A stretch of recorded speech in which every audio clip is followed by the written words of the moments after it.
सुनो ना, वक्त का इंतजार कीजिए जनाब, वक्त का इंतजार कीजिए जनाब, वादा है बहुत बेहतरीन तरीके से जवाब देंगे। सुनो ना, अपनी जिंदगी को अपनी तरह से जियो ना, थोड़ा सा सेल्फिश होकर खुद के लिए सोच कर देखो ना।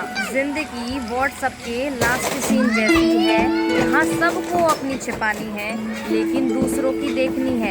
अपनी जिंदगी को अपनी तरह से जी कर देखो ना, थोड़ा सा सेल्फिश होकर अपने लिए जी कर देखो ना। सुनो ना, जिंदगी बहुत खूबसूरत है, इसे अपने लिए जी कर देखो ना। सुनो ना, जिंदगी में कभी ये मायना नहीं रखता आपने जिंदगी को कितना जिया। जिंदगी में कभी ये मायना नहीं रखता आपने जिंदगी को कितना जिया, बल्कि ये मायना रखता है आप उस जिंदगी में कितना खुश रहे।